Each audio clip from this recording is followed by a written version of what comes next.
Kondisi Rumah Sakit Umum Daerah RSUD Haji Sahudin Kutacane Aceh Tenggara saat ini memprihatinkan. Beberapa fasilitas penting di rumah sakit tersebut mengalami kerusakan yang berpotensi mengganggu pelayanan kesehatan bagi masyarakat. Salah satu toilet di ruang rawat inap pasien mengalami kerusakan parah akibat penyumbatan, sehingga tidak dapat digunakan. Selain itu, beberapa alat pendingin ruangan di kamar pasien serta peralatan radiologi juga dilaporkan tidak berfungsi.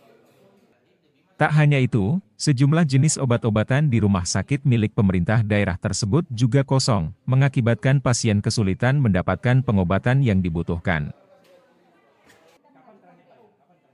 Kondisi ini terungkap setelah anggota komisi di Dewan Perwakilan Rakyat Kabupaten DPRK Aceh Tenggara melakukan inspeksi mendadak ke rumah sakit tersebut.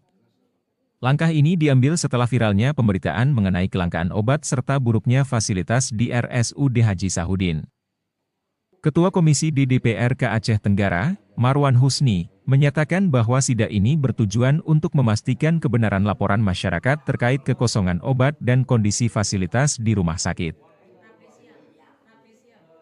Atas temuan tersebut, Marwan Husni berharap pihak rumah sakit segera melakukan perbaikan dan memastikan bahwa pelayanan kesehatan bagi masyarakat dapat berjalan dengan baik.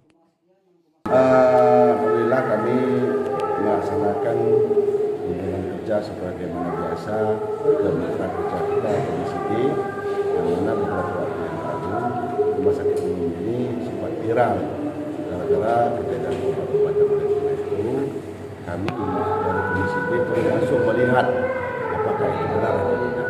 Ternyata setelah kita cek lapangan, ya ada memang betul sebagian obat yang tidak ada, tapi itu sudah diatasi oleh pihak tersebut. Terus apa aja ditemukan tadi Pak dalam sidak? Ada beberapa tempat tadi kita lihat tadi, yang pertama tadi kita langsung ke ruangan, melihat kondisi ruangan, yang mana ada beberapa ruangan tadi yang rusak, terutama ada kamar mandi, air yang tidak masuk, dan ada beberapa AC yang rusak. Tapi tadi sudah kita sampaikan juga ke pihak. Untuk langkah selanjutnya Pak Dewan apa yang langkah selanjutnya kita akan menyampaikan supaya itu diperbaiki semua, supaya pelayanan yang ada di rumah sakit ini maksimal dan tidak ada terkendala bagi pasien ataupun keluarga pasien yang menginap di rumah sakit. Dari Aceh Tenggara, Bulkaini Sekedang, Aceh Video.